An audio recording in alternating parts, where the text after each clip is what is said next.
Papo com o Anjo.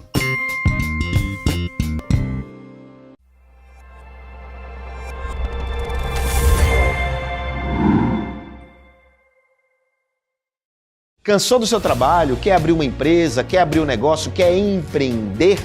Você tem que aprender primeiro. Não saia por aí desenvolvendo essas coisas sem estudar como tudo funciona.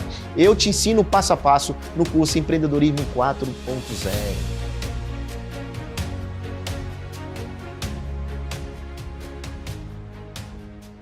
Olá, bem-vindos ao Papo com o Anjo aqui na Jovem Pan. Você sabe, eu sempre trago um amigo, uma pessoa que eu gosto muito. Sempre eu trago um cara especialista num assunto que pode te ensinar, te mostrar um caminho, te dar uma luz, despertar em você a vontade de empreender ou então inovar. Mas hoje eu trago um especialista em gestão. Uma gestão diferente. Uma gestão que ele chama de escalável. E eu fiquei curioso pra caramba para saber o que é essa tal de gestão escalável. Eu já conheço negócios escaláveis, conheço startups, conheço um monte de coisa, mas a gestão escalável eu fiquei muito curioso. Só que esse cidadão, ele já tem vários livros publicados, vários serviços prestados na comunidade e ele hoje vai nos ajudar ensinando aqui a gente o que é essa gestão escalável. Senhoras e senhores, Sandro Magaldi. Tudo bem, João? Pô, é uma honra estar aqui com você. Você sabe que eu sou um admirador de toda a sua obra e sua jornada, então estar aqui com você para mim é muito bacana, compartilhando conhecimento, né, João? No final do dia, é o que você fazendo acontecer, né? É o que você adora fazer, né, cara? Putz, eu já te conheci, Magaldi, compartilhando conhecimento. Sem dúvida. Eu nunca vi um dia seu que não foi com esse propósito, né? Com essa missão de ajudar as pessoas, de dar sem esperar nada em troca, sem, né? Mas sei lá, fazendo, ajudando, compartilhando. Sim. E principalmente estudando. Não há dúvida, João. Esse é um tema fundamental, né, João, que eu percebo que é uma quebra de paradigma nos dias atuais, né? A gente, no fundo, né, João, nós não somos afeitos a valorizar a educação no nosso país. E quando eu falo educação, não me refiro exclusivamente à educação no nível básico. Estou dizendo nós, como gestores, executivos, empreendedores, né, João? Quantas vezes a gente não vai trabalhar um conteúdo numa organização, um workshop, e o CEO, o presidente, faz a abertura e dá uma saidinha porque ele tem outra prioridade, né? Então, eu creio que tem uma mudança substantiva hoje em dia nesse mundo de transformações, que você é um dos protagonistas e pioneiros aqui no Brasil, de todas essas mudanças, sobretudo no que se refere a esse campo das startups. É o seguinte, se nós não nos prepararmos para aprender continuamente, João, a gente tá fora. E aí a pergunta que eu sempre faço, meu amigo, é quanto tempo de fato você usa para aprender? Você leva a sério mesmo essa história da educação? Quanto tempo da sua agenda você toma para aprender, para destinar para você? Quanto do seu recurso financeiro você usa para educação? Exatamente. Porque é aí que mora todo o drama, né? Então eu vejo que esse é um dos primeiros elementos para a gente explorar, né, João? A importância de investir no desenvolvimento para estar apto a lidar com esse novo mundo, né? Eu até vejo muitos executivos e empresários se preocupando com a informação, se preocupando em ter a informação. Mas aí a diferença, né? Informação não é conhecimento, não vira sabedoria e muito menos execução interna no seu campo de atividade. E essa informação que é abundante hoje, que todos nós temos, seja nas redes sociais, enfim, você tem, e aí muita gente acha que isso é o suficiente, estar informado. É muito diferente, né, Magal? Você se recorda, né, João, você sabe que eu atuei durante quase 10 anos na HSM, né? Eu sempre fui apaixonado por educação e atuei na liderança comercial da HSM, então eu tive a oportunidade, a felicidade de interagir com os principais pensadores do mundo da gestão, numa época muito virtuosa da gestão, né? E esses caras, nessa época, não estavam tão disponíveis como eles estão hoje. Não há dúvidas. Né? Não tinha internet, João. Não tinha internet. Você teve acesso não há dúvidas. A esses pensadores no momento que pouca gente tinha. O Salib foi um pioneiro nesse negócio. Total, né? Um monstro. Você veja, a gente estudava o Philip Kotler na Universidade de Marketing, as pessoas não sabiam quem era o Kotler, nunca tinham visto o Kotler. Hoje já tem 550 mil vídeos na internet. E nessa época, João, é interessante que você traz, porque nessa época ter acesso à informação era um diferencial competitivo. E como você disse, eu não tinha acesso à informação. Eu me recordo, quando eu fiz o meu mestrado, eu já estava na HSM, tive a sorte de estar na HSM, e eu quis fazer uma tese sobre vendas, né, João? Eu adoro estudar. Você adora vendas. Inclusive. Adoro vendas, sou apaixonado por vendas. Cara, você não encontrava livro de vendas em lugar nenhum. Ainda bem que eu estava na HSM, o Salib tem uma baita de uma biblioteca. Eu estudei todos os livros de vendas do mundo por causa dele na gringa, porque aqui você não encontrava nada. Encontrava em português. Em português você tinha aqui numa biblioteca, e olha, para encontrar livro de vendas em biblioteca é um negócio, né? Então ter acesso à informação era um diferencial competitivo, João. Por causa disso, a gente estabeleceu uma visão que é essa que você trouxe com tanta propriedade. Eu vou ter acesso à informação e eu vou estar bonito. Hoje, ter acesso à informação é nada. Ter acesso à informação, inclusive, hoje nós temos uma abundância de informação, é o oposto. É over, né? É over. Na verdade, o que a gente está trazendo é isso que você trouxe como perspectiva. É como eu desenvolvo conhecimento. E por que isso é tão importante, João? Cara, o mundo mudou dramaticamente, o mundo empresarial mudou dramaticamente. Eu me recordo que quando você começou a atuar com startups, achavam isso um bicho excêntrico, ninguém conhecia. Acho que para você explicar o que você fazia... Era difícil. Hoje é mó moleza e é cool, é moderno, é legal, né? Hoje eu digo que hoje eu meio que as pessoas me reconhecem como autoridade nesse assunto, mas lá no começo eu era um aventureiro. E assim, você sofreu questionamentos e tanto sobre essa doideira.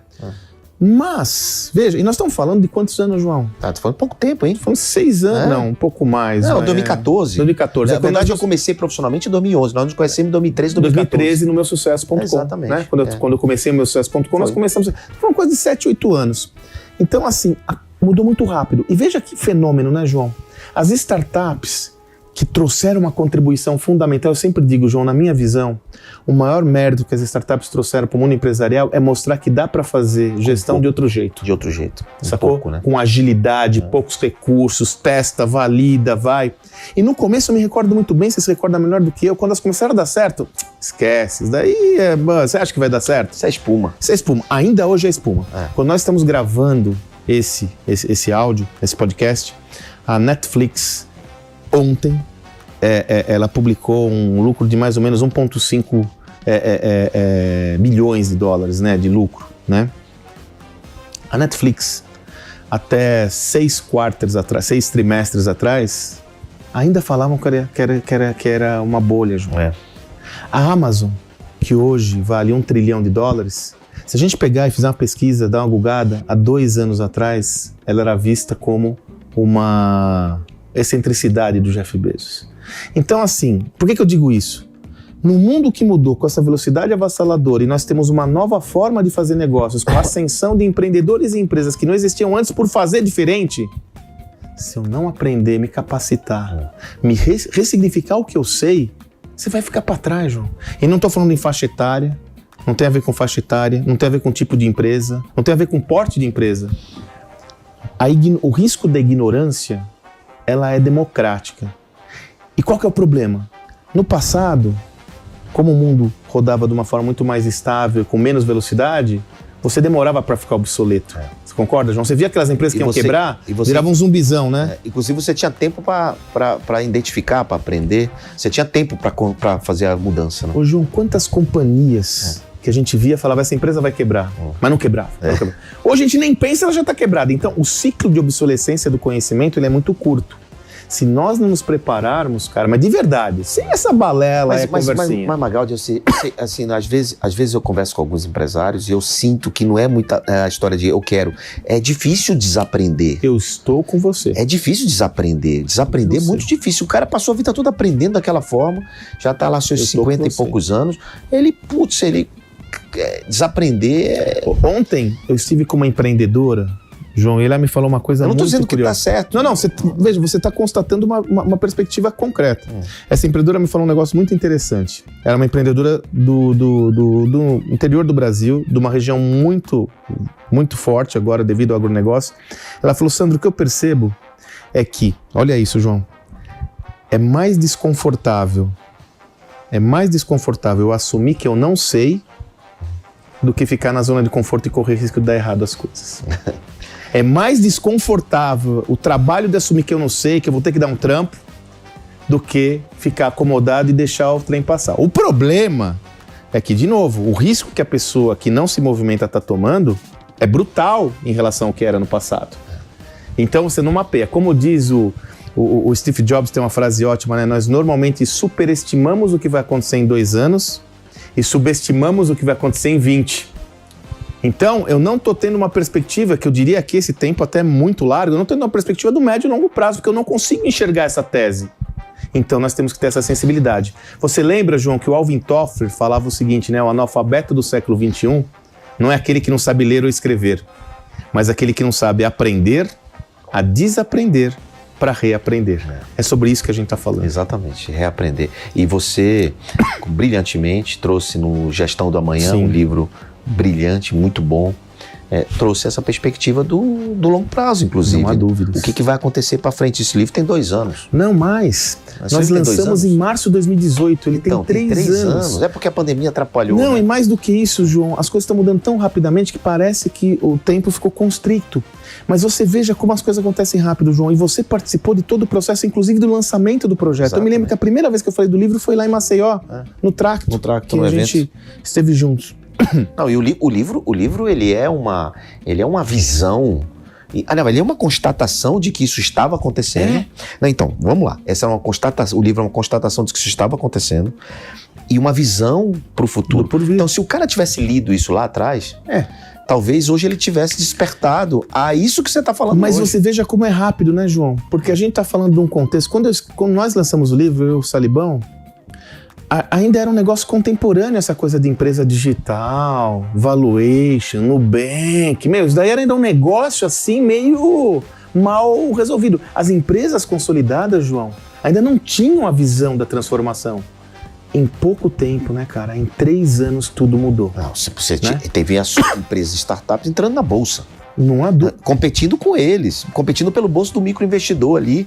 E como isso era possível? Uma Amélios. A Amélios é o caso que eu Não, mais a Amélios foi a gosto, primeira. Israel. Na verdade, a Amélia foi a primeira. Foi a primeira, né? Foi a primeira. Ela é o caso Mas emblemático. vamos lá, vamos evoluir um pouco nisso, né? Quer dizer, se a gente pensar, e você conhece isso com muito mais expertise do que eu, mas os casos de Stone, os casos de PagSeguro, Mas são, né? Que são casos maiores, mais robustos. Elas já estavam mais robustas. Mas, João, quando- sabe o que me chama a atenção? Quando eu estive no meusucesso.com, eu me recordo que foi na Copa de 2000, então eu comecei meu sucesso.com, meu sucesso é 2003 e a Copa 2014 eu vi uma Copa, se eu não me engano, né? Tava conversando com o Flávio Augusto e tal, falei, pô, tem o André Street, cara, um puta craque, né, meu? Tinha feito já negócio. Falei, pô, marquei um papo com o André, fui lá conhecer o André em Itaim, em São Paulo. Eu conheci o que era Stone, João. Te garanto que eram 2 salas. Nessa época eles tinham o Moip. Né? O Moip, depois eles fizeram, Era tudo compraram no mesmo prédio o lá. Pagar.me, lembra? Pagar, Tudo junto. A CIV. E aí, quando eu olhei a visão do André Street, que é o fundador da Stone, um dos fundadores, mas o idealizador do negócio, fiquei muito, inclusive estabeleci uma relação importante com ele de admiração depois daquela visão. Mas, João, eu vou te ser bem sincero, mesmo com toda a visão ambiciosa que eu poderia ter desse negócio, eu nunca poderia imaginar que esse negócio, depois de 4 anos, vale bilhão. Você entendeu, cara? É o que é, né? Então, assim, é muito rápido, meu amigo. E aí, um player como esse, que estava lá numas 3 salinhas e tal, dando um baita trabalho para players consolidados e tradicionais com décadas de estrada, né? Essa é uma metáfora dos novos tempos. Porque, de um lado, ela traz uma perspectiva que, como eu disse, você é um dos protagonistas. Quantos jovens empreendedores passaram pela Bossa Nova, passaram por esse processo, que hoje tem empresas consolidadas na casa de 100 colaboradores, 200 colaboradores. Muitos. João, você é experiente. 15 anos atrás, quando a gente ia imaginar que isso seria possível no Brasil, João? Falando sério. Difícil demais, muito difícil. Falando sério. Não, sério. Cara, inimaginável. Você concorda? Então, essa lógica tem alguma coisa aí que nós temos que aprender. Sobretudo nós, né? Eu que sou de uma outra geração. Eu também. Você, eu passo por um ciclo de reinvenção. Por isso que eu te falo, aprendizado pra mim é todo dia. Pô, mas, isso é fato, porque toda vez que eu encontro com você, você tá com uma tese nova. Sim. Você tá com uma tese nova, um trabalho novo. É impressionante. Nós lançamos 4 livros em 3 anos. E não é um livro recortar e colar. Não, Nós não é. produzimos Não, autoralmente 4 livros. Não, vocês têm tese, vocês têm tese, profundidade exato. nos assuntos em que vocês abordam. E você que eu digo é ele e o Salib, que nós somos parceiros. O Salib Neto, que é parceiro, sócio. Não é namorado, não. Não, parceirão. Parceirão. Ambos bem casados. Sim, é um parceirão. Cara, e você falou do negócio aqui, e eu tiro essa brincadeira com o Magote, que nós somos amigos de longa data, né? Então, de longa data. Famílias, né, se conhecem e tal. Mas você falou um negócio aqui, quando você citou alguns exemplos, você citou o Nubank. E o Nubank, ele é um exemplo muito palpável disso que a gente está falando, porque eu vi muitos empresários dizendo, isso não se sustenta, cadê as agências? Cadê os funcionários? Cadê isso? Cadê não dá lucro, né? Não dá lucro, né? Pau. A gente ouviu muito isso. E agora, né? Tudo bem, ok, você está falando isso porque você não entende a nova economia, você não entende valuation, você não entende as perspectives. O equity, que é o seu livro, o poder do equity. É o poder do equity, você não entende o jogo do equity, como funciona, e aí a gente respeita, né? Hoje a pessoa não sabia o que é equity, é um absurdo, né? Um executivo, um grande empresário não entender a força do equity, é um absurdo. Inclusive no negócio dele, ele poder mudar o negócio dele. Mas, tirando essa parte, você, quando o Nubank precifica 70 bilhões para abrir as ações, né? E fez a última rodada com o Warren Buffett a 35 bi. E tem o quê? Tem 6 meses. Cara, e aí começou a dar lucro. Começou a dar lucro. Cara, isso dá um bug na cabeça. Isso dá exatamente. Isso dá um negócio. Mas é como eu falo. Cadê o argumento que dava prejuízo? Então, deixa eu te comentar uma coisa, João, que é justamente esse próximo projeto meu com o Salib. O que a gente fez? É interessante essa tese, João. Nós começamos a perceber nessa nossa inquietude de aprender, nós começamos a perceber o seguinte, João. No passado, e eu falo com o Salib, que é o fundador da HSM, então ele tem cátedra. O pensamento gerencial no Brasil só é o que é e é muito evoluído por causa do Salib e HSM. Não passou nenhum pensador, deixou de passar pelo Brasil. Desde Peter Drucker, Michael Porter, todo mundo. Então, a tese é consagrada por alguém que não ouviu dizer, estava lá. No passado... Estava lá, diga-se passagem, continua se relacionando com os caras. Sim, total. Continua, né? Os vivos, né, obviamente. Você tem uma noção, a gente vai lançar um livro sobre liderança no ano que vem. Eu falei, vamos fazer umas entrevistas, Salibão? Ele falou, vamos. Ele conversou com o Jim Collins, ele conversou com o Han Charan, ele conversou com o David Ulrich. É os papos do Salibão, né? Pra você ver, né, o nível. O fato é que quando ele construiu esse conhecimento, João, o conhecimento sobre gestão estava muito na cátedra. Nos negócios, mas muito na cátedra. Michael Porter construiu todas as teorias tradicionais sobre estratégia, depois veio o Prahalad sobre competências essenciais, Kotler sobre marketing, David Ulrich sobre RH e por aí afora. Porque o mundo era dinâmico, mas não com a velocidade atual. Não, mas estava na academia, né? Estava na academia. O que a gente percebe? O que a gente começou a perceber, João? Como o mundo começou a ter um descompasso e acelerar muito rapidamente, hoje a gente aprende mais com empresas do que até na academia. Porque as teses estão sendo construídas aonde, João? Nas empresas. Nas empresas. Você pega o Eric Ries com o Startup Enxuta e toda a lógica de Lean aplicada para as startups, que agora são adotadas pelas empresas tradicionais, é um belíssimo exemplo, né? A agilidade é um belíssimo exemplo. A partir desse entendimento, João, nós abrimos um flanco de estudos analisando o quê? Estudos de caso de empresas contemporâneas, empresas que são protagonistas dessa nova era. O modelo de educação e aprendizado por estudo de caso não é novo. A Harvard trabalha com isso há décadas. Não, é novo no Brasil. No Brasil você tem poucas universidades. Mas se pegar como construto, a Harvard sempre trabalhou com isso. Agora, qual que é o problema, João?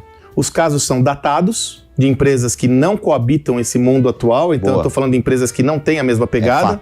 É fato. Né? Eu sempre cito esse exemplo com a Isabela, quando ela se graduou numa universidade de primeira linha, fui ver o caso que ela estava estudando um caso antigo, de um mundo que não tinha internet, João.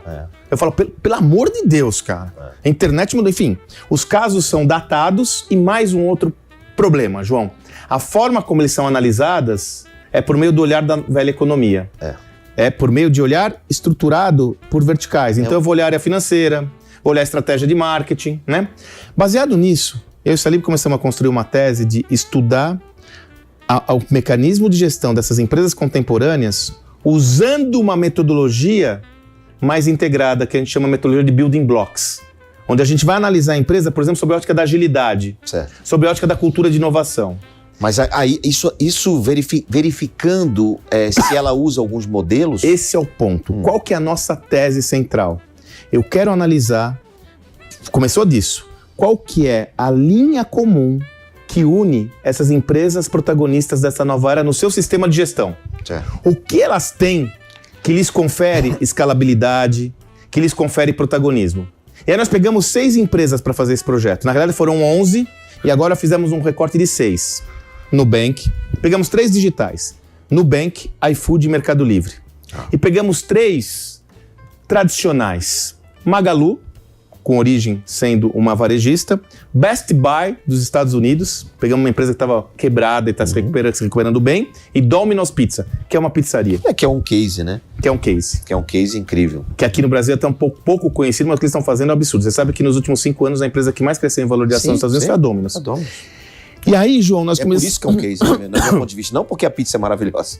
Pois é. E aí, aliás, a pizza é a pizza. A pizza é só uma parte do processo de valor deles. É como você explicou no Gestão da Manhã, que eu me lembrei agora, o caso do Red Bull. Exatamente. O energético é apenas uma parte do negócio. O loja não tem ajuda. E aí, a partir disso, João, o Nubank foi um dos casos que a gente estudou.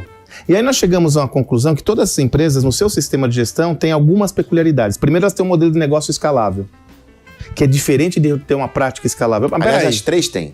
Todas têm. As 6 têm. Sabe por quê? Você fala assim, a Domino's faz pizza. Como é escalável pizza? Como ela escala a pizza? Como ela está construindo escalabilidade? Primeiro com franquias, dark kitchens e até na logística, João. Tem um modelo da Domino's que é fenomenal, não sei se você já chegou a ver. Eles estão desenvolvendo um carro de delivery para ser autônomo, que cabe 80 pizzas e são entregues quentes, porque tem um forno dentro. E ele é autônomo para gerar escalabilidade. Então, o Best Buy é uma história maravilhosa, João. A Best Buy tomou um chão brutal quando surgiu o marketplace, sobretudo da Amazon.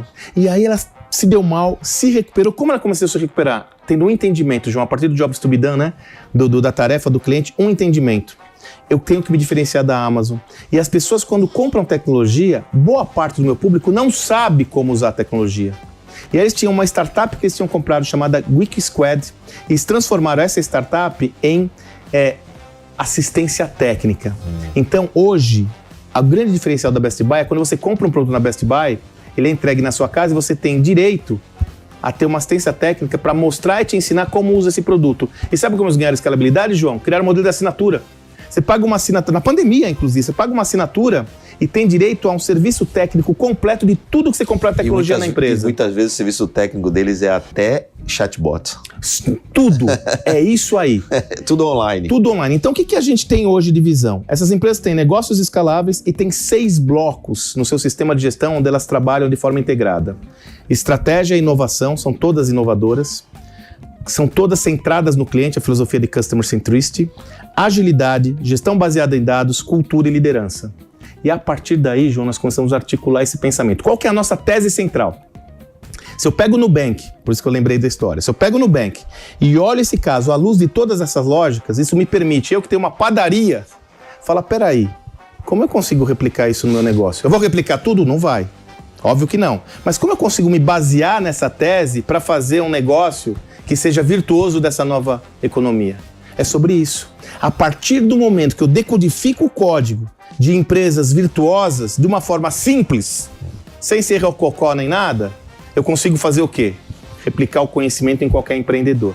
Né? Eu consigo mostrar, por exemplo, quais são os preceitos básicos da construção de uma plataforma de negócios que está disponível para muitos empreendedores que não enxergam como tal, porque eles têm um bloqueio mental que você falou. Isso daqui não é para mim, isso daqui é sobre isso, João. E o Nubank é um caso clássico. Se você for olhar todo o caso Nubank, João, o caso se sustenta sob a ótica do sistema de gestão. Não estou falando sobre a ótica do valuation dele, que já se mostrou como uma tese configurada. Mas o sistema de gestão. Quando você me falou desse tema, quando a gente conversou sobre isso, eu disse, cara, faz muito sentido, porque no final das contas, muita gente confunde escala com venda, né? Quando na verdade é o contrário, né? E aí, quando você pega o Gympass, por exemplo, a brasileira que você pode usar qualquer academia, né? A Gympass, imagina a gestão de você controlar várias academias e aonde o cara usou, como pagar e como fazer calculatorial disso. Então, assim, é gestão, velho. E vamos longe nisso, João. Sabe por quê? Alguns confundem escalabilidade com plataforma. Mas não é só isso. Vamos lá. O iFood, que é outro caso incrível, né? O iFood tá fazendo 60 milhões de entregas por mês, um negócio incrível, né? Aí você fala, porra, é por causa da plataforma? Cara, não é só isso, porque tem outras plataformas que faziam a mesma coisa. Tem a ver com agilidade, cara. Tem tudo. Tem a ver com sistema ágil. Tem a ver com dados. João, sem dados eu não consigo, porque o dado vai me configurar. O iFood tem uma história que eu adoro, que o grande competidor do iFood é o preparo de refeição no lar. Baseada nessa tese, eles trabalham com as dark kitchens. Nunca foi entrega. Então, nunca foi entrega. Mas esse é nível de consciência, velho. Nível de consciência, os empresários têm um nível de consciência 1. Né? Olha o básico que todo mundo vê, consegue enxergar só o que todo mundo vê. Se você imagina que o seu benchmark é outro, que o seu parâmetro é outro, você começa a aumentar o seu nível de consciência. Isso. E você começa a olhar outras coisas ao seu redor e começa a se comparar. Mas você tem que estar aberto a isso. Tem que estar aberto a isso, tem que aprender, tem que ter conhecimento, você tem entendeu? Que ler, né? Estudar, aqui no começo da nossa conversa. Ralar o coco, trabalhar, porque você mandou muito bem. Eu uso outra terminologia, mas o nível de consciência é muito bom. Repertório, cara. O cara não tem repertório, mas sabe qual que é o problema? De novo, é mais confortável assumir é mais confortável correr os riscos do que assumir as minhas ineficiências e dar o trampo que eu tenho que dar. É que nem dieta. Fala, não, meu corpo não funciona, nem nada, mas dieta você não quer fazer, né, cara? Porque vai demorar para dar o resultado, né? Então, eu vejo que existe muita, e entenda aqui sem o tom pejorativo, existe uma ignorância muito grande, ignorância do verbo ignorar, existe uma ignorância muito grande acerca de modelos de negócio virtuosos que podem fazer sentido para o seu negócio. E aí começa a haver um preconceito que está tangibilizado no quê, João? Isso daí não é para mim, aqui é diferente. Eu falo, porra, tem uma maldição do aqui é diferente. Quantas vezes você ouviu isso, aqui é diferente? A maldição do aqui é diferente. E sabe qual que é a boa notícia, João? Aqui é diferente, mas é tudo igual, cara. Assim, agilidade é agilidade, dados é dados. Atendimento é atendimento. Atendimento, vendas é vendas. Só que o aqui é diferente me gera um bloqueio que eu não aprendo. Porque se aqui é diferente, eu não vou aprender com ninguém, né? Então, qual que é a nossa missão, minha e do Salib hoje, João? É fazer simples o entendimento desses mecanismos para que o dono do pet shop possa entender. Claro que o dono do pet shop não vai construir o Nubank. Não, e nem pode é esse o propósito. Mas assim, será que ele não consegue olhar isso e falar, cara... Será que o dono do pet shop não entende que ele transaciona, que ele tem a nível comunidade? De consciência que você trouxe? É o nível de consciência, pô. Ele sabe, ele pode virar uma fintech, cara. Ele pode transacionar, ele tem uma força. O que ele tem? Ele tem distribuição, ele tem a comunidade, que são os clientes. Os clientes. Exato. Então, isso os empresários não percebem. Os ativos que existem internamente dentro das empresas, que são vários ativos, só que ele só enxerga alguns. Ele só enxerga a transação, João. Ele só enxerga alguns. A nível de consciência é ótimo, porque ele está no nível 1, que ele só enxerga a transação. Exato. Hoje mesmo eu estava conversando com um empresário num setor importante da área financeira, relacionado à previdência privada, longevidade e tal. E a grande provocação que eu fiz, para pegar uma previdência privada, o cara fica com o cliente quantos anos, João? Puxa. E ele só vende o quê pro cara? A mesma coisa. Esse cara tem demanda de seguro, tudo. Ele tem demanda de consórcio, ele tem demanda de casa, cara, ele tem demanda de tudo. E eu só vendo a pomba da previdência. Mas é aí que tá, Magaldi, é o seguinte, você falou, ele tem a demanda disso, só que ele não tá aberto a ouvir o que o cara precisa. Ele não se relaciona com o consumidor. Para ele com o cliente dele, para ele é a previdência, porque é o core business dele. Ele não, só faço isso porque eu não posso perder o foco. Vai nessa. Nível de consciência foi ótimo. Eu vou usar e dou crédito para você. Porque assim, esse nível de consciência, ele é da transação. Eu acho que eu sou uma empresa de previdência. Eu acho que eu sou uma empresa de pet shop. E quem acha, não tem certeza de nada. Esse é o ponto. Eu tenho que aumentar o meu nível de consciência por meio do aprendizado para começar a enxergar melhor o mundo. Agora, só para finalizar esse papo, João, não é teórico isso, pelo amor de Deus. Sabe, às vezes a gente fica, não. É muito mais prático do que a gente imagina. Muito mais simples. Se eu pegar 20, estou sendo muito bonzinho, 20 startups da Bossa Nova, eu demonstro essa tese na prática com empreendedores que tinham 10 paus para começar um investimento. Que 10 paus? Cheque especial. Você concorda? E que estão aí num processo evolutivo. Agora eu faço isso. E tem outra coisa que é muito interessante e que não tinha estudo. Muitos deles não tinham estudo. Na raça, só que eles tinham o quê? Um nível de consciência diferente. Né? Eles tinham outra visão, outras perspectivas que o empresário tradicional muitas vezes não tem. Porque zona de conforto, estava acomodado. E o que faz um cara ter sucesso hoje? Incômodo, insatisfação, inquietude. E essas coisas todas. Que isso faz com que você busque o conhecimento, busque o teste, a validação, que você falou aqui muito bem, com muita propriedade, a validação e um monte de outras coisas. Por isso que eu falo, João, para mim, isso é uma opinião. A maior contribuição que as startups trouxeram para o mundo empresarial é de conhecimento, é mostrar que dá para fazer de outro jeito. Porque você pensa bem, João, eu fiz esse estudo, nós fizemos esse estudo no Estratégia Adaptativa. No livro Estratégia Adaptativa, que é o meu mais recente, nós fizemos a linha do tempo da estratégia. E nós demonstramos cabalmente, João, que de mais de 100 anos o mundo empresarial mudou muito pouco. Foi um mundo muito previsível. O que aconteceu de novo, de fato, no mundo empresarial? Muito pouca coisa. Então, as startups foram um fenômeno totalmente novo e significaram uma ruptura em relação ao status quo, porque elas trouxeram com a tecnologia uma nova forma de fazer negócios, de gerir pessoas. Então, em minha opinião, a maior contribuição das startups é a comprovação da tese que é possível fazer diferente do que foi estabelecido há 100 anos por causa de um novo mundo, sobretudo com o advento da tecnologia.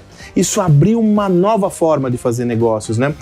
João, eu me recordo muito bem quando eu estava no meu sucesso. Eu conversei com uma jovem e ela veio tirar uma dúvida comigo, uma jovem muito talentosa. Ela tinha sido terceira da Poli. Terceira na Poli USP aqui. E eu fiquei impressionado, João, porque isso foi em 2014, né? Ela falou assim, Sandro, puxa, eu não sei o que eu faço aqui, ó. Eu entrei em 2 programas de trainees. Não vou falar o nome da empresa, mas de uma empresa foda, dessas que o programa de trainee começa com 8, 9 paus. A outra de uma startup que eu nunca tinha ouvido falar na vida. Ela veio falar pra mim assim, eu não sei qual eu aceito. João, pra mim, da minha geração, que eu sou da geração das grandes empresas, onde o sonho de qualquer jovem era entrar num programa de trainee desse, que tava com a vida garantida, a carreira garantida. A carreira garantida, eu fiquei surpreso. Aí eu dei uma sugestão pra ela, João, que tal você consegue, era um programa de estágio, você consegue tocar as duas ao mesmo tempo? Ela falou, consigo, até porque é um programa de verão, consigo. Depois de 2 meses ela veio falar comigo, agora eu tenho que decidir. O que eu decido? Eu falei, cara, vai no seu coração. O que você vai decidir? Eu vou decidir por você? Ela decidiu pela startup. Você entendeu? Porque era muito mais desafiador para ela. João, isso é uma ruptura. Você sabe que há 3 anos atrás foi a primeira vez, sempre, o Itaú foi o maior contratante de engenheiros da Poli, da USP, formados da Poli. Há 2, 3 anos atrás foi a primeira vez que o Itaú perdeu a primazia para o Nubank. Isso é uma ruptura no sistema de pensamentos, meu amigo? Brutal. Você sabe que eu sou conselheiro na Companhia de Talentos, com a querida Sofia Esteves, né? E a maior empresa de programas de recrutamento de trainees do Brasil e do mundo. Ela inventou essa lógica, inclusive exportando para o mundo todo. Então ela conhece do riscado. Cara, nós estamos vivendo uma ruptura nessa história, João, porque as empresas tradicionais, que eram meus objetos de desejo, não são mais objeto de desejo dos maiores talentos que estão sendo formados. E talento está difícil. Note que isso não é trivial, João. Não é trivial. E como você ficar atraente para esses talentos, né? E é tudo junto. Você tem que se reinventar. Quando você está falando aí de que as startups trouxeram modelos diferentes, né? Elas trouxeram também a cultura da inovação também, né? Que a inovação é fazer do protagonismo, fazer a mesma coisa de forma diferente. Exato. Né, cara? Essa é a perspectiva. Então, eu diria que tudo se resume ao aprendizado. E isso tá tudo no livro? Cara, isso eu acho que tá nos livros, né? Não, tá, mas o escalável. O escalável, nós lançamos um projeto, um curso online, a gente deve abrir de novo as vendas para esse programa e temos um livro que a gente vai lançar, que sim, onde a gente vai traduzir esses 6 estudos de caso sobre essa ótica. Livro, exatamente. Escalável. Quanto tempo? Mais 6 meses? Não, ele tá pronto. Quer dizer, a gente só tá agora adequando quando vai lançar por causa do curso, mas até o final do ano ele é lançado. Olha aí. E depois nós já temos o projeto pronto, com o editor agente inclusive, no primeiro semestre do ano que vem é um livro de liderança, porque falta a gente falar do líder, né? Uma então máquina, importantíssimo. O Magaldi é uma máquina de escrever, um grande escritor, um dos maiores escritores desse país, com experiência prática, aplicável. Sim. Ele fala de uma maneira simples mas didática, e explica e ensina. Então os livros dele realmente inspiram bastante e é muito bom, né, tá perto de você, porque eu sempre fico bebendo desse conhecimento maravilhoso e me inspira bastante. Meu amigo, ninguém vem no Papo com Anjo se não deixar uma dica poderosa, mais do que você já deixou. Legal. Né? Uma dica poderosa pra gente fazer aquele corte maravilhoso, pra poder a gente jogar na internet, só com essa dica. A minha dica não poderia ser diferente.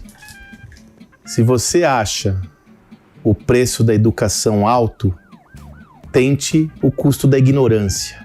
Então a minha dica é: destine disciplinadamente um tempo na sua agenda para aprender. Como você coloca lá na sua agenda, reuniões, compromissos, coloque um tempo para aprender e seja implacável em cumprir a sua meta. Porque de meta eu também gosto. Como você trabalha com vendas, né, João? Meta é a nossa linguagem. Eu gosto muito de venda também. Minha vida toda foi venda, né? Então, muito bom. Cara, que aula. Que maravilha ter você aqui, Prazer, Magaldi. querido. Muito obrigado. Agradeço muito a sua presença e venha mais vezes. Ensaiamos muito você estar aqui no Papo com Anjo. Nunca bati a agenda, né? Acho que eu te convidei umas 10, já estava cansado. Não, né? e você sabe que hoje na gravação eu tive 3 palestras. Eu imagino. Eu até falei com a Valesca, falei, eu tenho que ir, porque o João fez uma convocação, e convocação do João eu tenho que ir aqui. Estou no 4º tempo. Muito bom. Bom, vocês que assistiram esse episódio do Papo com o Anjo aqui na Jovem Pan, muito feliz com a sua presença e, claro, te vejo na próxima semana em mais um episódio aqui do nosso podcast Papo com o Anjo. Valeu. Obrigado, Magaldi. Show.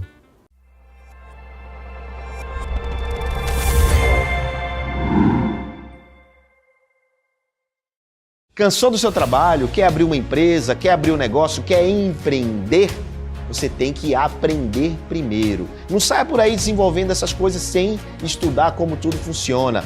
Eu te ensino passo a passo no curso Empreendedorismo 4.0.